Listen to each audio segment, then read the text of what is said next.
자, 이제 우리 단원이 3개가 끝난 거야. 맨 앞에 있는 단원, 그 다음에 1강, 2강 끝나서 3강 들어갈 텐데 3강하고 4강은 생태계에 관한 거예요. 생태계에 관한 건데 이것도 3강은 그렇게까지 3강에서 이제 계산하는 문제가 조금 나올 거고 4강에서 약간 계산 문제가 나오는 거라서 이거 조금 주의해서 보도록 합니다. 우리 예전에 배운 거에 의하면 여기 써있어. 생명체 하나하나가 있어. 그러니까 생명체 하나하나가 있을 때 우리 이걸 뭐라고 한다? 개체라고 합니다. 근데 개체가 모여있어? 개체가 모여있는데 같은 종류의 개체가 모여있는 거야. 사람만 모여있거나 예를 들면 장미꽃만 모여있거나 같은 종류의 개체가 모여있어. 이거 뭐라고 한다? 개체군. 반드시 개체군에는 같은 종의 개체, 동일한 종의 개체의 모임, 동종 개체의 모임 또는 동일한 종의 개체의 모임이다 라고 말하고요. 근데 개체군보다 좀 더 큰 범위가 되면 개체군이 모여있는 거야. 여기는 사람만 있고 여기는 장미만 있고 여기는 세균만 있고 여기는 뭐만 있는데 얘네들이 다 모여있는 거야. 이걸 다 합해서 얘기할 때는 군집이라는 말을 써요. 그럼 군집은 생물이 모여있긴 모여있는데 이종 개체의 모임. 이종 개체의 모임이라는 거는 여러 개체군이 모여있는 거라 개체군 속에는 같은 종만 들어있어야 되지만 군집 속에는 서로 다른 종이 섞여있는 상태야. 그러면 이종 개체가 모여있기 때문에 생물적인 요소들은 다 여기 지금 들어있어야 돼. 생물적인 요소는 다 군집 내에 들어있어야 돼. 모든 생물은. 그래서 우리가 생물적인 요소를 포함하는 가장 작은 단위가 누구냐? 그러면 군집이에요. 생물적인 요소를 모두 포함하는 가장 작은 단위. 얘는 생물적인 요소를 모두 포함할 수 없잖아? 하나의 종밖에 안 들어가니까 얘는 생물적인 요소는 군집 속에 다 들어간 거야. 그런데 얘보다 더 큰 개념이 있어. 이게 누구다? 생태계. 그러면 생물적인 요인이 분명히 군집 속에 다 들어가 있다고 했는데 생태계가 있다는 거는 생태계는 이것보다 더 큰 개념이니까 생물 말고 다른 것도 있다는 소리거든. 그러면 생태계 속에는 생물적인 요인에다가 비생물적인 요인까지 포함이 되는 건데 여기서 말하는 비생물적인 요인이라는 거는 주변에 있는 환경을 얘기하는 거야. 자, 환경이라는 거는 빛이라든지 온도라든지 수분이라든지 토양 같은 것들 이런 것들을 말하는 거예요. 그래서 비생물적인 요인과 생물적인 요인을 합쳐서 얘기할 때는 생태계라고 불러요. 일단은 개체, 개체군, 군집, 생태계 단계가 이렇게 된다라는 걸 알아두십니다.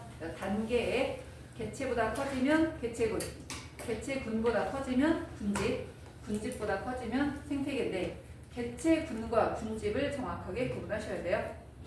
그렇다면 이렇게 생태계가 있는데 생태계를 여러 가지로 나눌 수 있지만 가장 크게 두 가지로 나누면 무슨 생태계와 육상 생태계와 그 다음 수생 생태계로 나눌 수 있어. 육상 생태계와 수생 생태계로 나눌 수 있다. 자, 육상 생태계도 종류가 굉장히 많아요. 근데 우리가 대부분 육상 생태계를 나누는 기준은 뭐를 가지고 나누냐면 기온과 강수량. 자, 육상 생태계를 나누는 기준은 기온과 강수량으로 나누게 될 건데 기온이 높고 강수량도 많은 데는 나무들이 잘 살아. 이렇게 나무들이 사는 생태계는 특히 산림 생태계라고 합니다. 근데 비가 조금 더 와. 건조해져. 좀 건조해지잖아? 나무가 못 살아. 누구까지 살아? 풀까지만 살아. 그럼 그런 경우는 초원 생태계. 근데 온도가 너무 낮든지 너무 건조하면 생물들이 잘 못 살아. 생물들이 잘 못 살면 통틀어서 황원 생태계라고 말을 하는데 황원 중에서 너무 추워가지고 못 사는 데는 특히 뭐라고 하냐면 툰드라. 너무 건조해서 생물이 없는 곳은 대부분 뭐라고 한다? 사막이라고 해서 툰드라나 사막. 그래서 툰드라도 다시 말하면 한대 사막이라고 얘기해요. 한대 사막. 너무 추워서 개체들이 못 사는 지역 이렇게 얘기하거든. 그래서 산림 생태계, 초원 생태계, 황원 생태계야. 더 자세하게 말하면 열대 초원이냐, 온대 초원이냐, 뭐 한대 초원이냐, 아니면 산림 생태계도 열대우림이냐 침엽수림이냐 화렵수림이냐 나눠지겠지만 가장 크게 나누면 나무가 있느냐 산림, 풀만 있느냐 초원, 거의 식물체가 없느냐 황혼 이렇게 보는 거예요. 근데 우리가 수생 생태계는 그냥 간단하게 바닷물이 있는 생태계냐 해양 생태계 아니면 민물이 있는 생태계냐 담수 생태계. 그래서 담수 생태계에 이제 강이나 호수나 뭐 갯벌이나 이런 거 이제 들어갈 수가 있고요. 그래서 수생 생태계는 이런 식으로 나눌 수 있게 되는 거예요. 자 그러면 생태계에는 생물적인 요인과 비생물적인 요인이 같이 살아가잖아. 그럼 당연히 서로한테 뭘 할 수밖에 없어? 영향을 주고받을 수밖에 없어요. 그래서 생물적인 요인도 비생물적인 요인한테 영향을 줄 거고 비생물적인 요인도 생물적인 요인한테 영향을 줄 거야. 예를 들어서 햇빛이 쨍쨍 내리쬐면 광합성이 증가한다. 햇빛이 강하면 광합성이 증가한다는 환경이 생물한테 주는 영향이고요. 광합성량이 늘어났더니 산소가 많아지더라. 공기가 깨끗해지더라. 이거는 식물이 광합성을 해서 주변 공기를 깨끗하게 만든 거라 생물이 비생물한테 영향을 주는 거야. 근데 이거를 단어로 표현을 할 거야. 하나는 작용, 하나는 반작용. 자, 둘 중에 하나는 작용이라고 얘기할 거고요.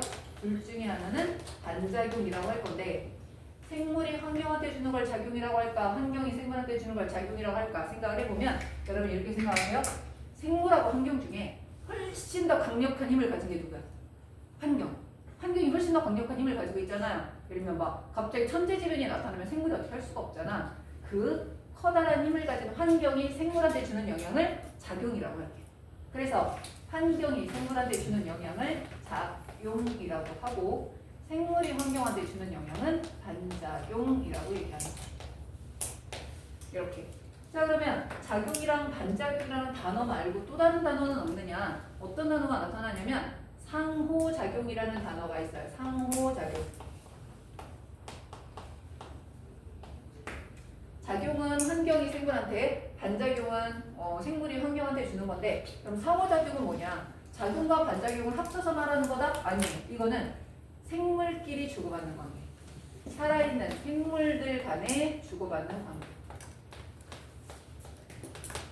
누가 누구를 먹었네, 누구랑 누구랑 공생을 하네, 뭐 누구랑 누구랑 경쟁을 하네 이런 것들 있잖아. 이런 것들이 상호작용이다. 생물 간 주고받는 관계. 생물끼리 주고받는 관계예요. 자, 그래서 거기 보면 일단 육상 생태계, 수생 생태계에 대해서 적고요. 자, 밑으로 내려와서 보면 그림에서 볼게요. 기억은 비생물적인 요인이 생물한테 주는 영향이라 기억이 뭐가 되는 거야? 작용 이렇게 되겠지. 니은은 생물적인 요인이 비생물적인 요인한테 영향을 주는 거라 반작용 될 거야. 그럼 디귿하고 리을을 합쳐서 뭐라고 할까? 상호작용이라고 얘기하는 거야. 자, 그렇다면 이 생물적인 요인을 우리가 기능에 따라 한번 나눠보자. 자, 생물적인 요인 중에 첫 번째는 생산자라고 하는 애들이 있어요. 생산은 뭘 생산해야 되는 거야? 뭘 생산해야겠어? 먹이. 그렇지, 먹이, 뭐 광합성하는 애들이야. 그래서 생산자는 스스로 양분을 만들어 쓸 수 있어. 다른 거를 잡아먹지 않아도 살 수 있어. 이런 애들을 뭐라고 하냐면 독립 영양을 한다라고 얘기해요. 스스로 양분을 만들어 쓸 수 있기 때문에 누구를 잡아먹지 않아도, 누구를 먹지 않아도 살 수 있는 애들, 독립 영양을 하는 애들이야. 그러면 독립 영양을 하는 애들을 생산자라고 한다면 얘네 같은 경우에는 가장 대표적으로 어떤 애들이 들어갈까요? 예를 들면 식물이 들어가겠지. 그렇죠? 또 하나 식물성 플랑크톤이 들어가겠지. 식물이 들어가고요. 식물성 플랑크톤이 들어갈 거야. 그 다음에 여기 누구도 들어갈 수 있냐면 해조류 같은 것도 들어갈 수 있겠지.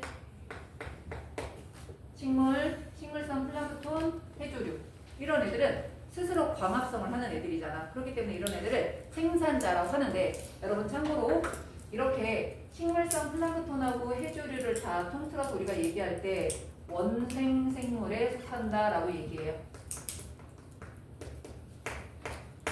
생명과 끝부분을 보면 분류 단계가 나오는데 분류 단계에서 원생 생물이라는 말이 나와. 동물이 아니야, 식물이 아니야, 곰팡이가 아니야, 세균이 아니야. 그럼 다 원생 생물이에요. 확실하게 동물이 아닌 거야?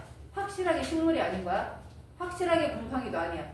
세균도 아니야. 그럼 무조건 다 원생생물이야. 그래서 얘네들은 원생생물에 속한다. 광합성 하니까 식물 아니에요? 아니에요. 광합성을 한다고 무조건 식물은 아니고 우리가 알고 있는 다세포 생물로 되어 있으면서 주로 육지에 살고 있는 애들이 식물이라고 봐야 돼. 자, 그렇다면 이렇게 누군가가 양분을 만들어 놓으면 그거를 먹고 사는 애들이 있어요. 이런 애들 뭐라고 한다? 소비자라고 합니다. 소비자는 스스로 양분을 만들 수가 없습니다. 그래서 얘네들은 뭐 한다고 하냐면 종속 영양을 한다라고 얘기해요. 종속 영양. 근데 생산자는 그냥 생산자밖에 없어. 이제 소비자는 어떠냐면 1차 소비자, 2차 소비자. 생산자를 먹으면 1차, 1차를 먹으면 2차, 2차를 먹으면 3차. 단계 올라가. 그래서 얘네들은 1차, 2차, 3차 소비자가 있다.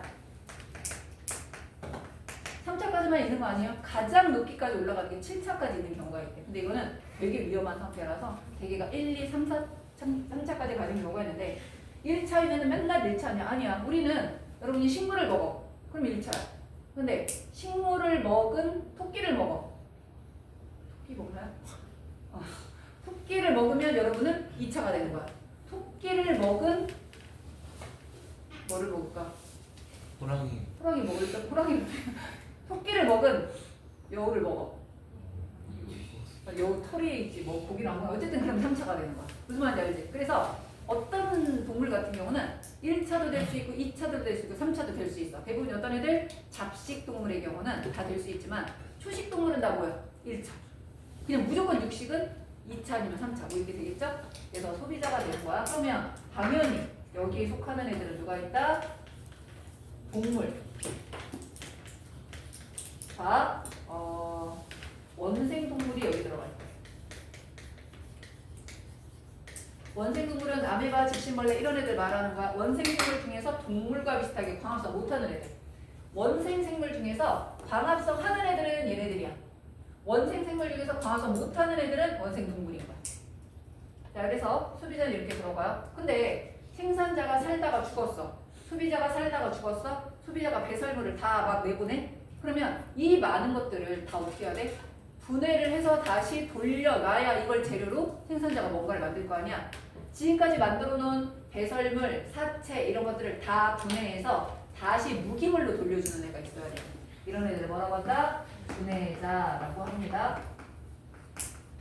분해자도 대부분은 스스로 염분을 만들지 못해서 분해자도 종속 영양을 한다라고 보는데, 자, 얘네들은 수많은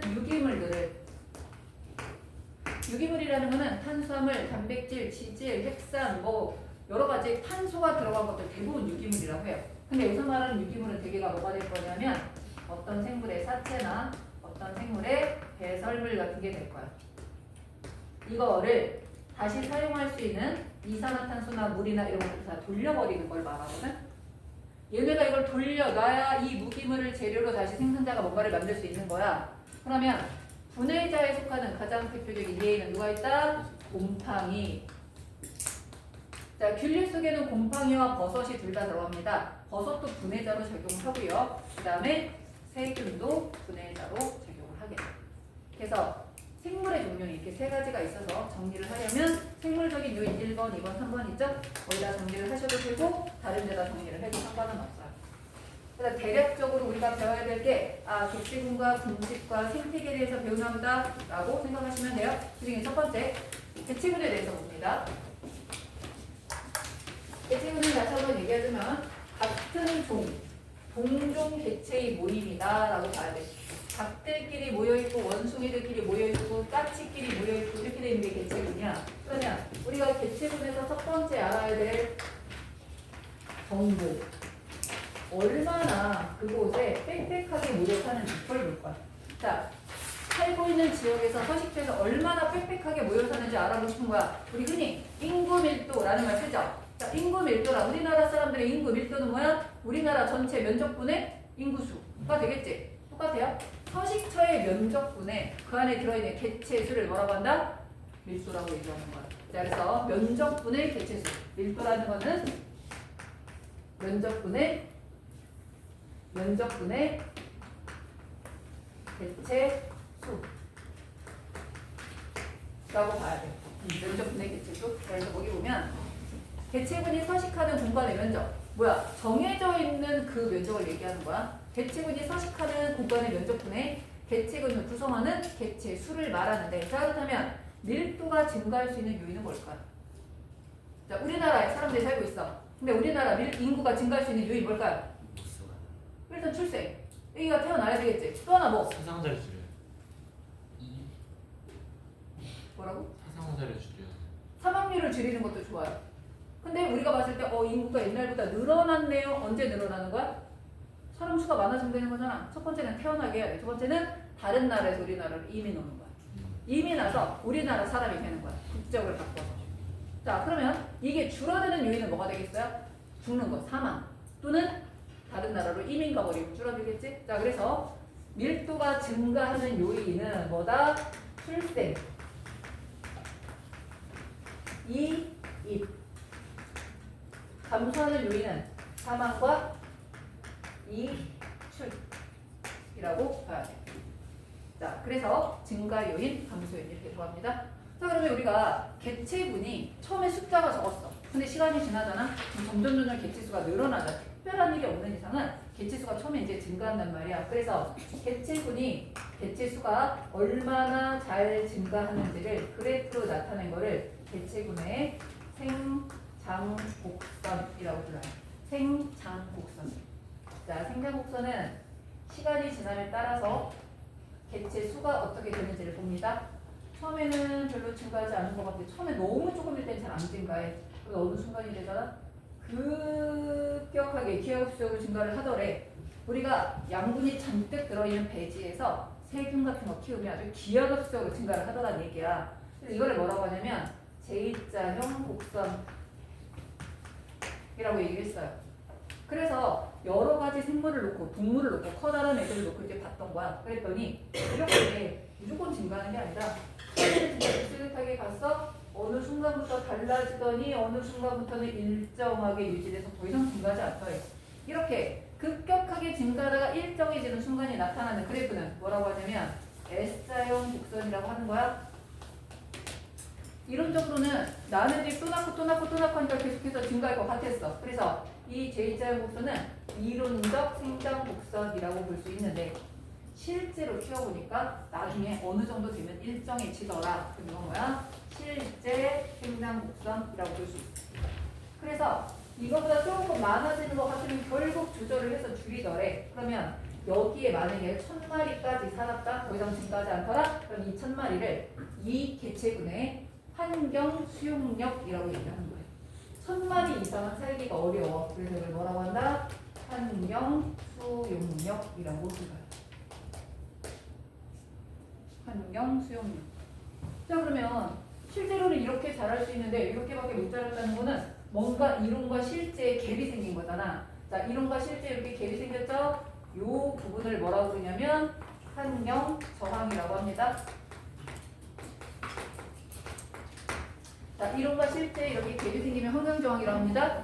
환경 저항 같은 경우에는 자, 일반적으로 봤을 때 개체수가 증가하는 걸 막는 모든 요인들을 말하는 거예요. 환경 저항은 개체수가 증가하는 걸 막는 모든 요인을 말하는데 그게 온도나 뭐 빛이나 이런 거 될 때도 있지만 같은 개체군은 어차피 항상 온도나 빛은 비슷한 시기에 사는 경우가 많아서 환경 저항은 대부분은 개체수가 증가하면서 생기는 문제들 될 때가 많아. 개체수가 적을 때는 상관이 없었는데 개체수가 많아지면서 생기는 문제들 그런 것들이 환경 저항이 될 때가 많아. 어떤 것들이 있어? 개체수가 너무 많아져. 인구가 너무 많아져. 그렇게 되니까 서식처가 부족해져. 그 다음에 먹이가 부족해져. 경쟁이 심화되면서 스트레스가 많아지는 거야.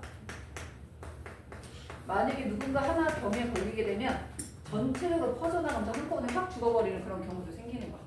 너무 개체수가 많아지다 보니까 천적의 눈에도 너무 잘 띄게 되는 거야.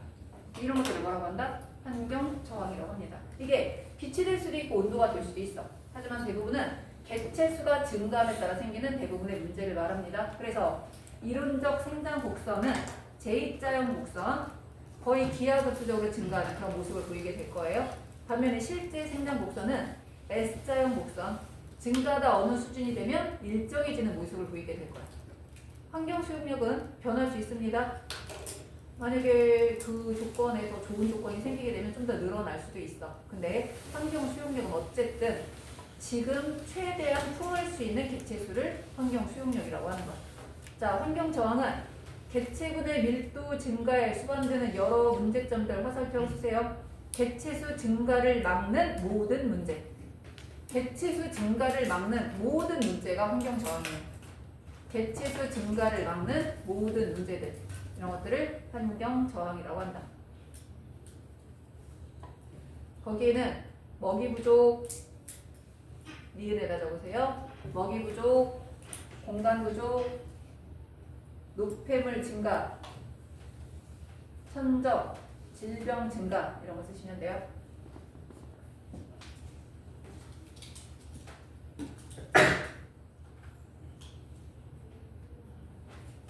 그래서 이거는 개체군의 생장 곡선이에요. 생장 곡선.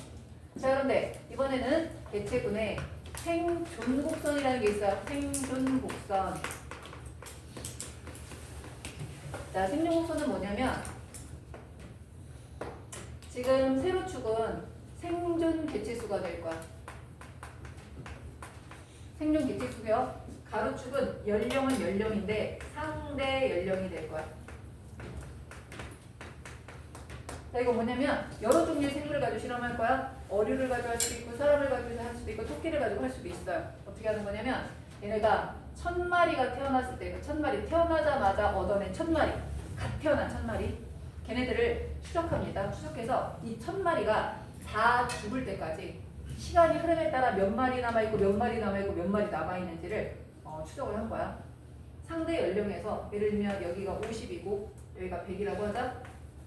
절대 연령이 아니라 상대 연령이지. 그럼 무슨 뜻이냐면 사람을 추적했더니 마지막 사람 1000명 중에 마지막 사람이 100살에 죽었어.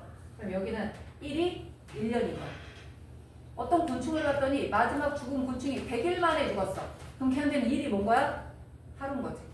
그래서 여기 있는 거는 상대 연령이라는 거야. 그러면 1000마리가 1에 얼마 죽고 2에 얼마 죽고 3에 얼마 죽고 4에 얼마 죽고 해서 50에 얼마 죽고 이거를 그래프로 그리는데 어떤 애들은 처음에 거의 안 죽어. 안 죽다가 죽을 때 한꺼번에 확 죽어버리면서 이렇게 줄어드는 애들이 있어요.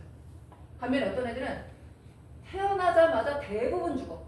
그리고 몇 개가 살아남아서 겨우 가서 이렇게 가는 애들이 있어. 어떤 애들은 죽는 애들 계속 썼더니 거의 모든 시기에 비스듬하게 일직선으로 떨어지는 애들이 있었던 거야.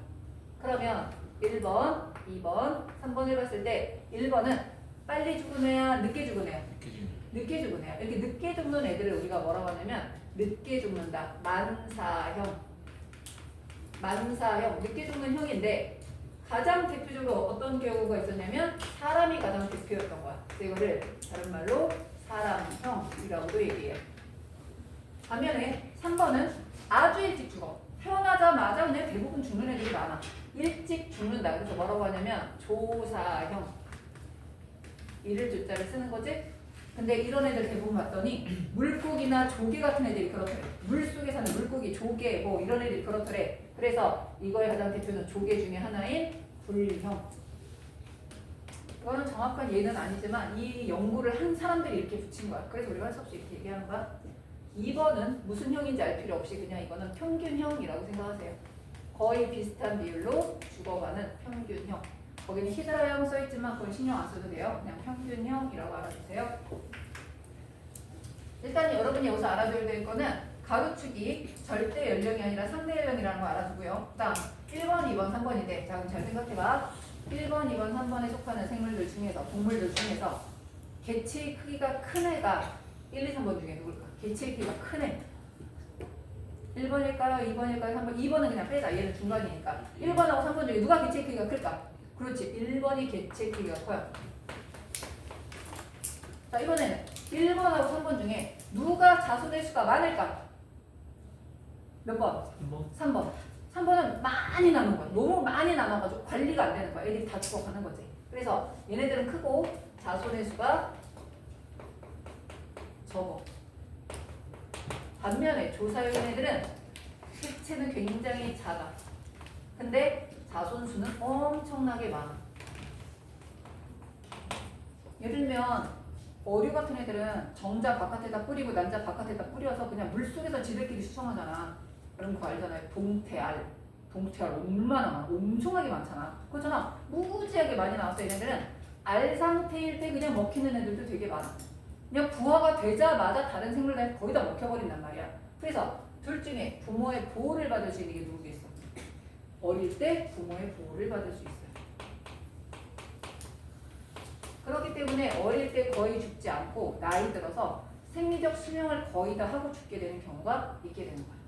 그래서 만사형과 조사형, 다시 말하면 사람형과 굴형을 비교할 수 있어야 되는 거야. 뭐 때문에 얘네가 일찍 죽고 뭐 때문에 얘네가 늦게 죽는지 이거를 알아줘야 되는 거지. 자, 그 다음 세 번째 아주 중요한 게 있습니다. 문제 이렇게 나온 적이 있어요.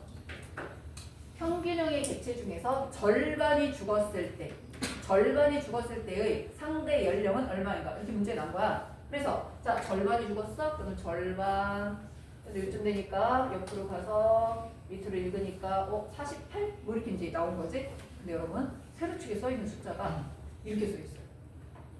10, 100, 1000, 100, 200, 300, 400, 500 이게 아니야. 10, 100, 1000이야. 그렇다는 얘기는 500이 여기가 아닌 거지. 500이 어디야? 이쯤 되는 거야. 500이. 무슨 말인지 알지? 이것도 100, 200, 300, 400이 아니잖아. 지수적으로 올라가는 거야. 10의 1제곱, 10의 2제곱, 10의 3제곱 이렇게 올라가는 거거든. 그래서 실제로 500마리가 살아남은 거는 6쯤 되는 거라서 이렇게 한 10 정도밖에 안 돼. 다시 말하면 얘가 이렇게 떨어지고 있잖아요. 잘 보세요. 얘가 이렇게 떨어지고 있으면 우리가 봤을 때 여기부터 여기까지 여기 얘는 여기부터 여기까지 여기가 똑같아. 얘랑 얘가 똑같다고 하자. 얘랑 얘가 똑같으니까 요거 떨어진 요것도 똑같겠지. 요 높이도 똑같겠지. 요 높이도 똑같을 거야. 이때 이러는 거야. A와 B. A 시기와 B 시기에 사망한 개체 수는 동일하다. 이렇게 나오는 거죠. A 시기와 B 시기에 같은 기울기로 떨어져서 이 높이가 같으니까 사망한 개체 수가 동일하다. 맞아 틀려? 아니지. 사망한 개체의 비율이 동일한 거야. 왜? 얘는 300마리 살아있다가 10%가 죽은 거야.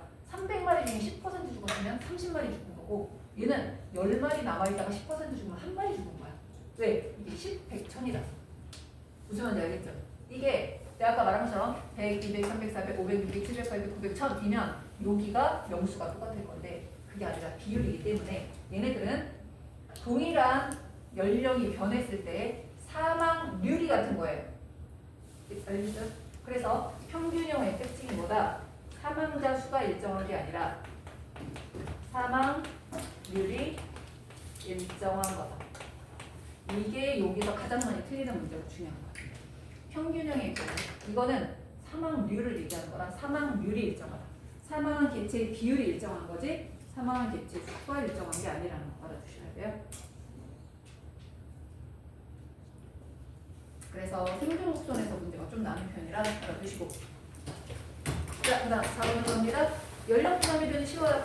자, 연령 피라미드는 생식 전 연령과 생식 가능 연령과 생식 후 연령. 하나처럼 10대, 20대, 30대 이걸로 나누는 게 아니야. 생식 전이냐, 생식 가능하냐, 생식 이제 못하느냐 이걸로 나누는 건데 생식 전 연령층이 엄청나게 많으면 결국 이 개체군의 개체수는 지금보다는 증가하게 될 거야.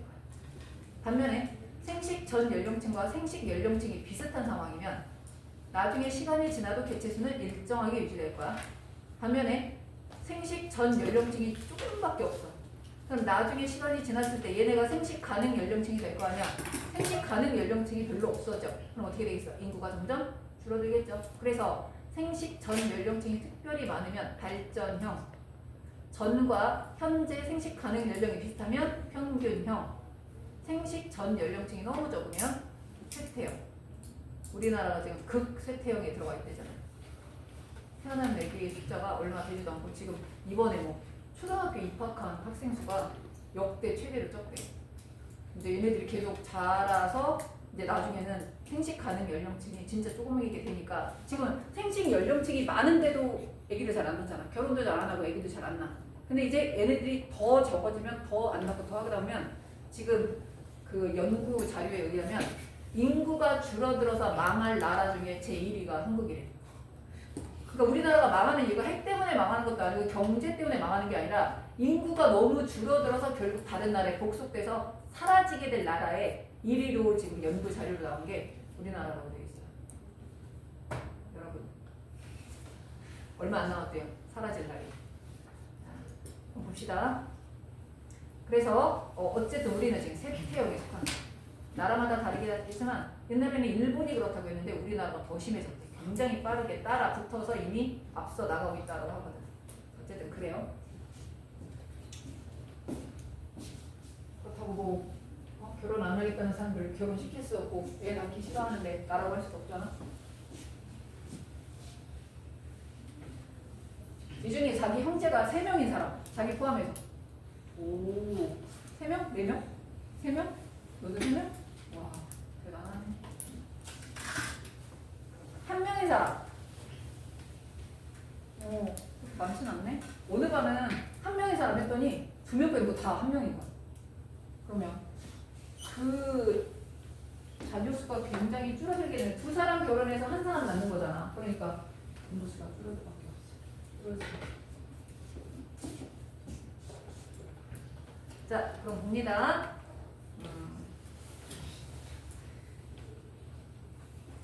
아는 사람은 물론 공부도 열심히 했겠지만 나 아는 어떤 애는 애들이 넷이었어. 넷이면 봄여름 가을 겨울 이렇게 낳았어. 애들이 4년 연속으로 낳았어. 낳는데 봄여름 가을 겨울 낳는데 다자녀잖아. 완전 다자녀. 근데 걔네들이 공부도 물론 잘했지만 그 다자녀라는 걸 이용을 해가지고 자기 성적보다 훨씬 더 높은 학교에 의대를 갔어요. 그래가지고 첫째가 다자녀라서 어디에 갔지? 성대 의대를 갔어. 또 둘째가 이제 첫째가 갔으니까 둘째가 또 이제 가는 좀 이런 걸 알잖아. 방법을 막 공부를 하고 원서 쓸 때 다자녀 그거를 해서 쓴 거야. 공부를 아예 못하면 할 수도 없겠죠. 뭔가 어느 정도 하니까. 그래서 카톨릭 의대를 갔어. 셋째가 걔는 공부를 셋 중에 제일 못했어. 제일 못했는데 어쨌든 걔가 전교 2등인가? 2등, 1등, 2등, 1등 막 왔다 갔다 했었는데 걔가 서울대 의대를 갔어. 여학생인데 서울대 의대를 갔어요. 근데 나중에 보니까 공부 때문이기도 하겠지만 그때 코로나고 막 이래가지고 생기부도 없고 막 이럴 때였는데 어쨌든 그 다자녀로 해서 서울대 의대를 간 거야. 마지막 애가 지금 고3이야. 고3 올라갔어. 얘도 이제 자기 의대 쓸 거라고 하는데 어디 의대를 갈지 모르겠지만 서울대 의대까지 갔으니까 일단 자식이 3명인데 다 의대를 보낸 거야. 인서울 의대를. 그러니까 다자녀의 장점. 그치? 공부를 물론 잘하니까 갔겠지만 그 다자녀를 최대한 활용하는 것도 맞는 것 같긴 해요. 누나 활용 잘해봐. 그래. 자, 봅니다. 37페이지. 개체군의 주기적 변동. 개체군이 어느 인구를 유지하고 있으면 계속 이게 유지되는 게 아니라 올라갔다가 내려갔다가 이렇게 주기적으로 변하더래. 그래서 개체군의 주기적 변동을 봤는데 그 중에 하나가 계절적 변동이야. 계절은 몇 년마다 한 번씩 돌아와? 1년마다 한 번씩 돌아오겠지. 그래서 이거는 단기적 변동이에요. 계절적 변동은 단기적 변동이야. 써야지. 단기적 변동.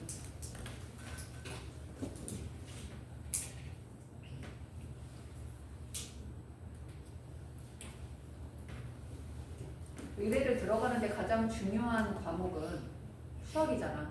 그죠? 수학을 잘해야 수능을 잘 봐서 대학을 잘 가잖아. 그런데 의대를 들어가서 진짜 중요한 거는 수학이 아니야. 암기력이야.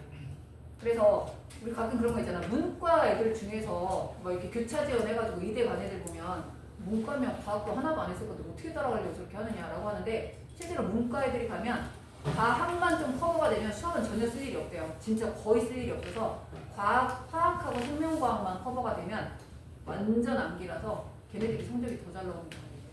예를 들면 한 수업 시간에 PDF가 한 1000장짜리를 교수가 쫙 수업을 한대. 그러고 나서 그것들이 수업이 몇 번 이제 진행이 되나? 그리고 나서 한 2달 있다가 테스트를 하는 거야. 그러면 진짜 거의 몇 천 장, 거의 막 10,000장이 넘는 그런 것들을 공부해가지고 시험을 보는 거잖아. 물론 야마가 있긴 해요. 야마가 이제 기출문제. 야마가 있긴 하지만 암기력 좋은 애가 결국은 성적이 잘 나와요.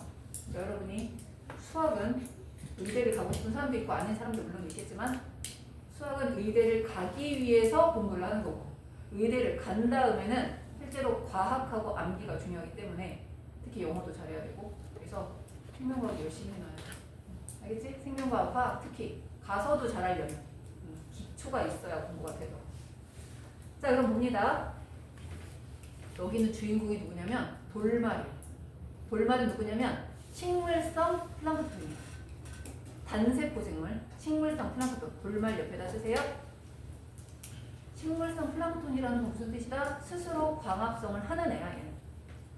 스스로 광합성을 하는 애들. 자 그러면 돌말은 영양염료를 가지고 자기 몸을 만들고 할 거라서 이 영양염료는 인산이나 질산이나 이런 무기염료를 말하는 거야. 그러면 영양염료가 많으면 자기 몸을 만들기가 편해. 그래서 영양염료가 많을 때 돌말이 많아져야 되는데 자 지금 겨울에 영양염료가 어때요? 많이 있지? 그런데 돌말이 많아서 적었어? 적었어. 그럼 시험 문제 이렇게 물어봅니다. 겨울에 돌말의 수가 증가하지 못하는 이유를 적으시오. 이렇게 날 수 있어요. 그럼 뭐 때문인 거야? 온도가 낮고 빛의 세기가 약하기 때문에. 돌말은 식물성 플랑크톤이라 광합성을 해야 남는 에너지 가지고 뭘 할 거 아니야? 근데 온도가 너무 낮고 약한 빛이기 때문에 영양염료가 많은데도 불구하고 개체수가 증가하지 못해요. 자 뭐라고? 겨울에 개체수가 증가하지 못하는 이유는 약한 빛, 낮은 수온. 이런 걸 뭐라고 하냐면 제한 요인이라고 해요. 뭔가를 막는 요인. 제한 요인이라고 하는 거야.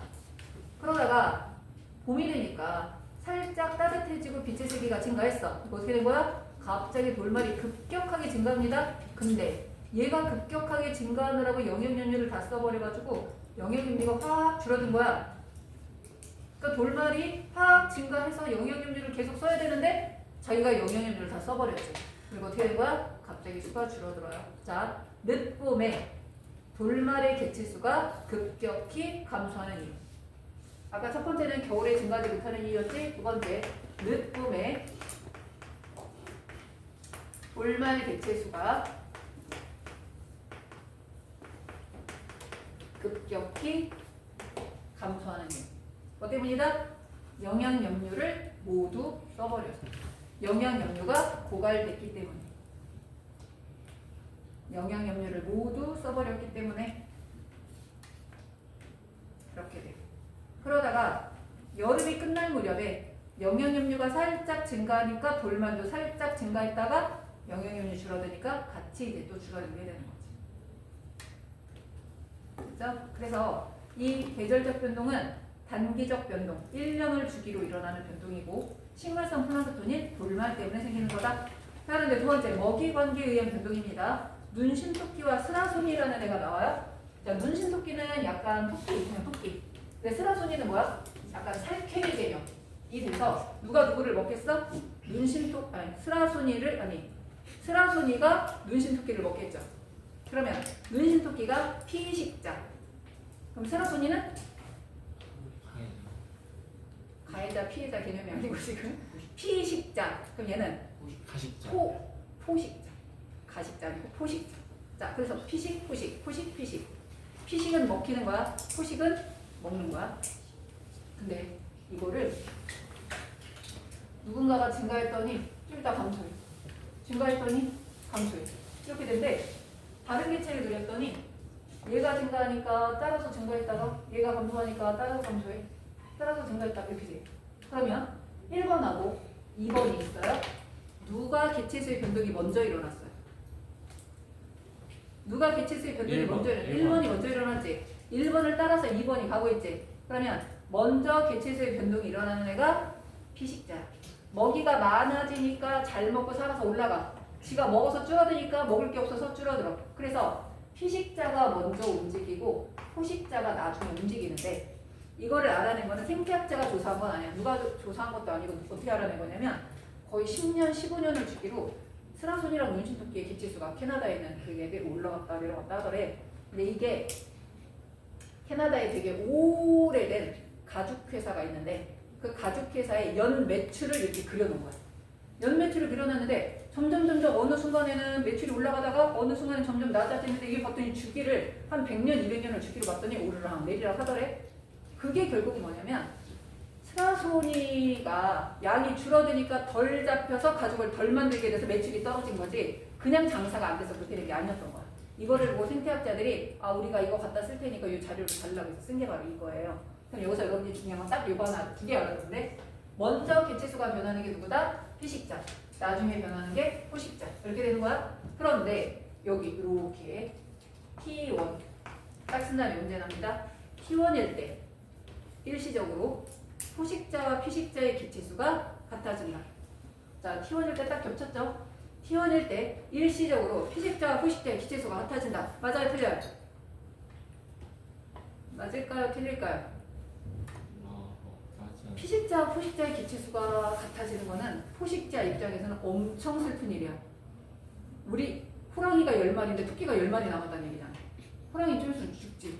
자, 무능한 포식자가 두 가지가 있어. 자, 무능한 포식자. 첫 번째 뭘까요? 먹이를 못 찾거나 못 잡는 포식자. 무능한 포식자. 두 번째 무능한 포식자가 뭘까요? 못 먹는 먹이를 못 먹. 아까 못 잡으니까 못 먹겠지. 두 번째 다 먹어버리는 포식자. 먹이를 다 먹어버리면 어떻게 돼? 먹이가 없어서 결국 저도 죽어.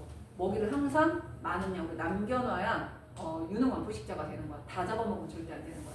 그래서 이 순간에 그럼 개체수가 같아질 수 있느냐? 없어. 근데 왜 겹쳤느냐? 여러분 양옆에 보세요. 숫자가 다르게 써져 있어요. 근데 시험 문제 반드시 이렇게 난단 말이야. 왼쪽에는 40, 80, 120이고 오른쪽은 3, 6, 9로 돼 있잖아. 그러니까 그래프에서 겹쳤다고 하더라도 개체수가 같아진 거는 아니라는 거지. 꼭 알아두셔야 돼요. 요 그래프에서 겹치는 그 순간에 개체수가 동일해진 거는 아니라는 걸 알아두셔야 돼요. 그러면 이 그림이 어떻게 나오냐면 이런 식으로 나와요.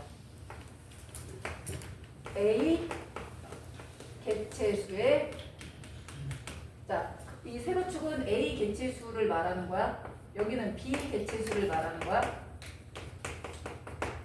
여기가 플러스고 여기가 마이너스겠지. 이쪽으로 가면 개체수가 증가하는 거야. 이쪽으로 가면 A 개체수 줄어드는 거야.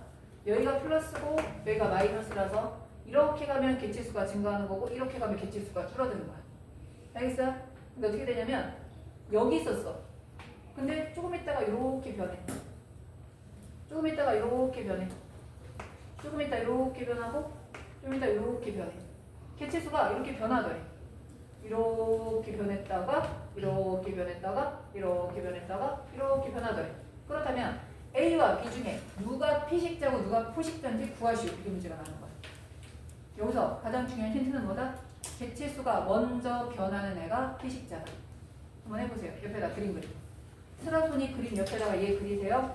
이거를 1 쌓으면 2, 3, 4 오면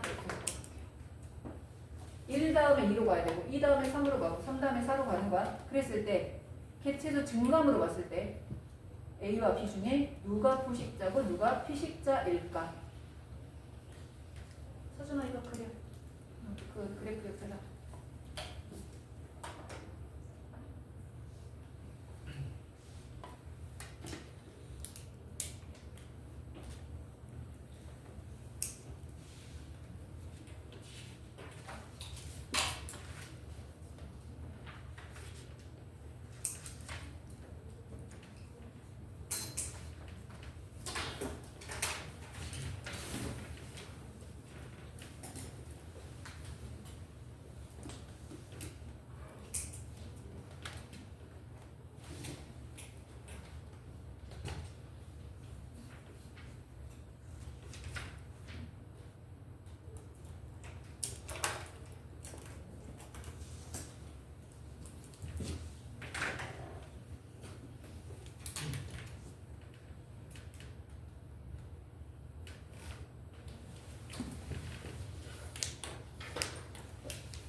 자, A가 피식자, 포식자. 피식자. 그렇지. 오, 잘했어요. 봐. A가 이렇게 되고 있잖아. 그렇게 된다는 거 A가 어떻게 되는 거야? 이렇게 되는 거잖아. 위에서 아래로 내려오고 있으니까 A가 뭐 하고 있어? 감소. 근데 A가 이렇게 되고 있잖아. 그럼 A는 여기서도 감소. 맞지? 근데 B는 여기다가 여기로 갔잖아. 그럼 여기다가 여기로 가는 거나 마찬가지잖아. 그죠? 시작은 여기였는데 여기. 끝은 여기. 여기서 여기로 간 거잖아. 그러니까 B는 뭐야? 증가야. 자, 근데 B가 여기서 여기로 끝났잖아. 여기다가 여기로 붙었잖아. 이쪽에서 이쪽으로 간 거지. 이렇게 내려왔는데 결국은 가로축만 보자면 이쪽에서 이쪽으로 간 거잖아. 그럼 B가 어떻게 되는 거야? 감소. 그럼 B는 이렇게 가면 증가야. 이렇게 가고 있으니까. 그럼 여기서는 B가 증가야. 이렇게 가면. 근데 B는 여기서 이렇게 간다는 얘기는 이렇게 가고 있다는 얘기니까 여기서는 B가 감소야. A는 이렇게 오면 감소고 이렇게 올라가면 증가잖아. 그럼 여기 A 증가야. 여기 B가 증가야. 아, 뭐래? A가 증가야. 맞지? 증가 감소 알겠죠? B는 오른쪽으로 가면 증가, 왼쪽으로 가면 감소. A는 위로 가면 증가, 아래로 가면 감소. 그럼 봐. A 감소인데 B가 증가하지. 서로 달랐네? 그 다음에 누가 누구를 따라가는지 보면 되겠지. A는 여전히 감소인데 B가 A 따라서 감소로 돌아섰지. 누가 누구 따라가는 거야? B가 A를 따라가는 거야. 그래서 A가 피식자, B가 후식자. 이렇게 찾아낼 수 있어요. A가 피식자, B가 후식자. 자, 우리 오늘 계체군 주기적 변동까지 했고 다음 시간에 계체군의 상호작용부터 하는 걸로 할게요. 오늘 과제는 없습니다.